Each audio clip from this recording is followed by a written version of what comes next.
Concernant le signe du Capricorne. Dans le zodiaque, le Capricorne a le rôle de grand-père. Il est celui qui nous indique la voie à suivre, place les limites, économise pour notre futur et nous donne des leçons de morale quand c'est nécessaire.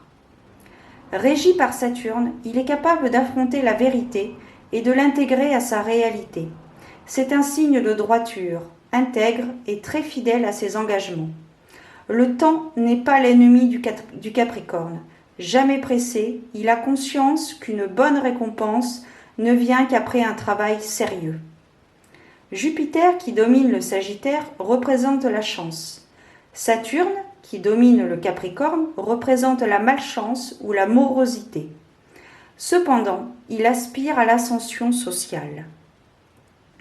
Contrairement à son prédécesseur, l'épicurien Sagittaire, le Capricorne, lui, a saisi que le travail est une force et la discipline une fierté.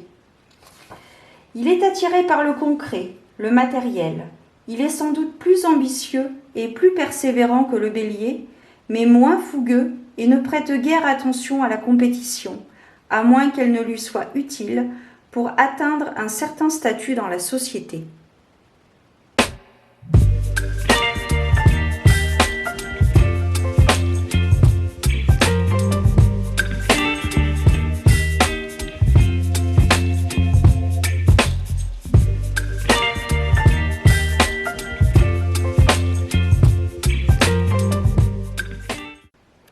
Bienvenue à toi, ami Capricorne, bienvenue pour ta guidance, voyance, prédiction pour ce mois d'août 2023. Avant de commencer celle-ci, je t'informe que j'ai mis des consultations en place, des consultations privées. Donc si tu ressens le besoin d'avoir un éclaircissement sur une situation, je t'invite à me contacter par mail. J'ai fait une vidéo dédiée à cela où je t'explique tout. Je te mettrai dans le petit i et également en barre d'informations. Je mets également en vente des boîtes d'encens et des pochettes faites main par ma maman. Voilà. Alors, donc, voyons quel est l'élément symbolisé par un arcane majeur pour toi, ami Capricorne, concernant ce mois d'août 2023. Nous allons voir un petit peu ce qui se trame. Le pouvoir intérieur, les possibilités, le potentiel, la grandeur féminine. La grande prêtresse pour toi, ami Capricorne, pardon. Ami Capricorne pour ce mois d'août 2023. Ici, il est question de connaissance. On me parle aussi de dualité, d'équilibre, de sagesse intérieure. On me parle de beaucoup de choses. Un souhait sera réalisé, ou sera exaucé d'ailleurs. C'est plutôt ce qui est marqué, mais ça veut dire la même chose. Voilà. Bon, elle a sauté, je vais la remettre dans le jeu. Je vois ici une personne d'une grande classe. Une personne d'une grande classe, élégante. Une personne, hein, donc ça peut être un homme ou une femme. Ami Capricorne, que ton signe soit, d'ailleurs j'ai oublié de le préciser, que tu sois Capricorne, solaire, lunaire ou ascendant.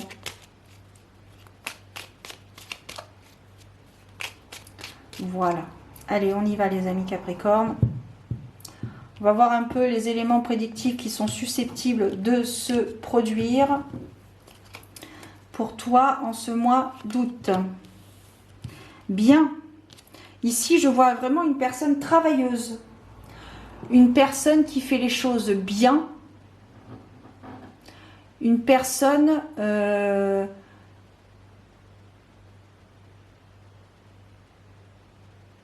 admirable. Qui réussit les choses. Qui fait les choses bien. Alors ici, on me parle d'une relation amicale, d'une relation avec des personnes sur qui vous pouvez compter.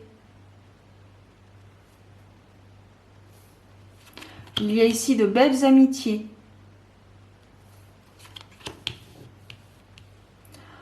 On vous demande ici de ne pas regarder en arrière, de ne pas regarder à demain, mais surtout de regarder à aujourd'hui. Ce qui est fait, vous ne pouvez rien y changer. Ce qui compte, c'est l'instant présent.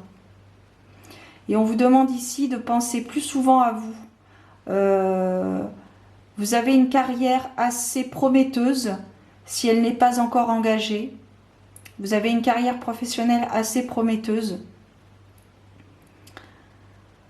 J'ai l'impression que vous êtes une personne insatisfaite. Même quand les choses sont faites et bien, vous trouvez toujours quelque chose à redire. Vous avez peut-être ce côté perfectionniste. Les Capricornes sont très ambitieux. Et c'est pour ça qu'à chaque fois que vous reprenez les choses, c'est plus long. Le temps est plus long pour élaborer ce que vous aviez commencé. Alors que peut-être ce que vous aviez fait dès le départ était bien, mais vous voulez que les choses soient parfaites. Donc, parfois, ça peut vous amener à traverser des difficultés.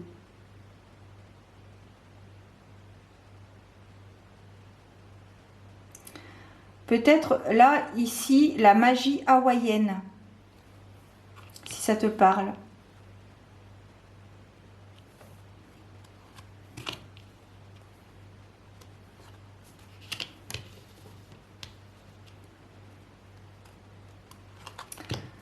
Alors,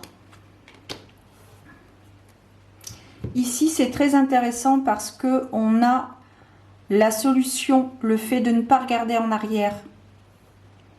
Les choses sont faites. Si vous n'avez pas fait les choses comme vous souhaitiez les faire, c'est que ça devait se faire comme ça, tout simplement. Et ça va peut-être vous apporter quelques difficultés, mais ce sont des difficultés passagères. Peut-être qu'il est temps de réajuster les choses. Peut-être qu'il est temps de faire un travail intérieur.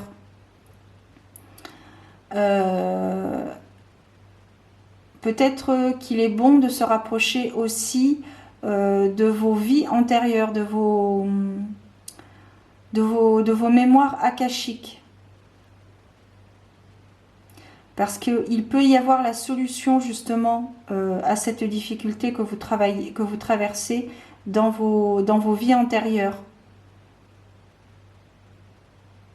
Peut-être qu'il y a un point que vous n'avez pas pu vivre, que peut-être qu'il y a un point que vous n'avez pas pu exploiter dans vos vies antérieures et que vous devez faire ici dans cette vie-là. Peut-être qu'il y a quelque chose que vous devez apporter à votre vie, que vous n'avez pas pu apporter dans une de vos vies antérieures.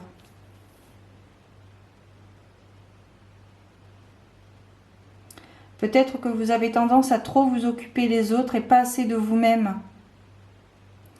On vous demande ici de ne pas être dans l'excès, de faire 50-50, de rééquilibrer les choses. De vous occuper des autres, c'est bien, mais de vous occuper de vous-même, c'est encore plus important pour votre bien-être. On vous rassure. Il y a vraiment un mal-être existentiel.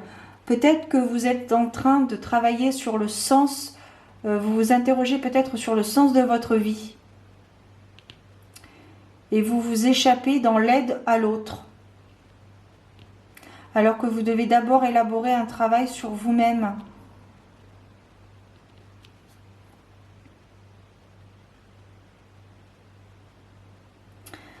Vous n'avez pas encore le déclic, vous commencez tout juste un travail d'intérieur et le fait du coup de vous occuper moins des autres, vous avez plus d'instants seul et cela peut vous ennuyer.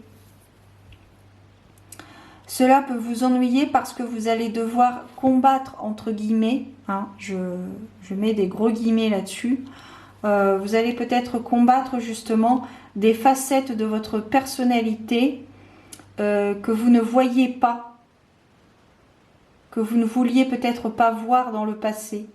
Parce que justement, vous vous oubliez, peut-être que vous vous êtes oublié avec les autres. Peut-être que vous avez refoulé un sentiment particulier de vous-même par l'aide des autres.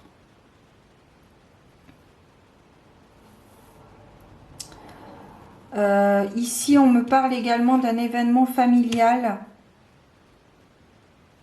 en lien avec la perte d'un être cher.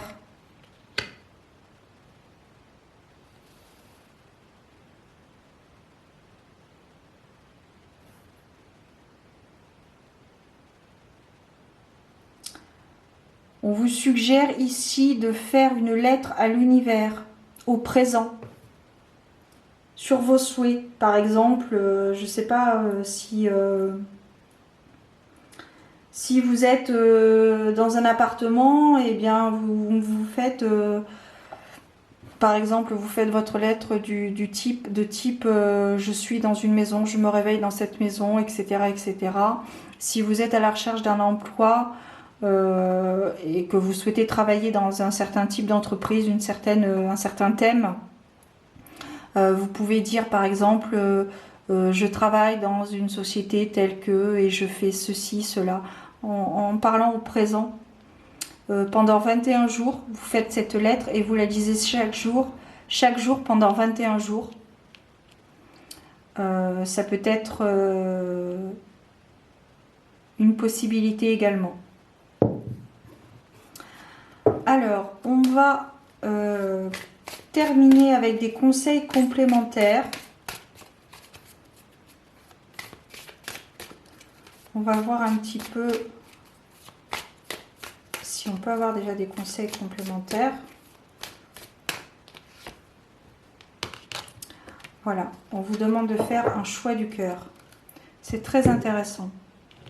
On vous parle également de repos.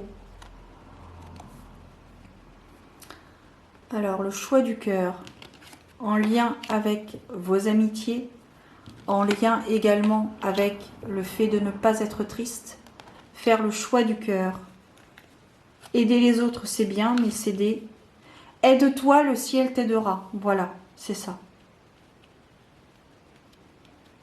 C'est le dicton pour toi, ami Capricorne. Aide-toi et le ciel t'aidera. Parce que, par exemple, si vous souhaitez rencontrer quelqu'un, par exemple, et que vous êtes bon dans tous les domaines, pourtant, vous ne rencontrez pas la bonne personne. Mais parce que vous ne faites rien pour rencontrer une personne, le fait d'aider vos proches, l'univers, c'est pas ça, c'est pas en aidant vos proches que vous allez rencontrer votre âme sœur, par exemple, ou votre partenaire de vie. Il faut y travailler, il faut sortir, il faut créer des occasions. Voyez ? Donc faire le choix du cœur. Voyez ? Peut-être aider moins vos proches et pensez à vous-même. Sortez entre amis, passez des soirées, des après-midi, des matins, peu importe, des repas, des brunchs. Et cela peut créer justement de nouvelles rencontres, des choses comme ça. À côté de ça, on vous demande aussi, bien évidemment, de vous reposer, de reconsidérer la situation par rapport justement à vos priorités. Quelles sont vos priorités dans la vie actuellement ? On a le chiffre 9 en plus. Le chiffre 9, c'est la fin d'un cycle. Donc, quelles sont vos priorités? C'est ça la question, ami Capricorne, que vous devez vous poser pour ce mois d'août. Quelles sont vos priorités?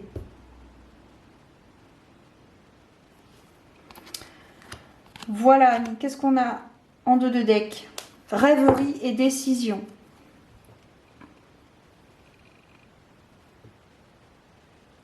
Donc, n'oubliez pas que vos rêves peuvent devenir réalité. Tout dépend de comment vous voyez la chose et ce que vous faites en pratique. Voilà. Et bien voilà, ami Capricorne, je te souhaite un bel été, un beau mois d'août. Prends soin de toi et je te dis à très bientôt pour de nouvelles aventures divinatoires. Ciao!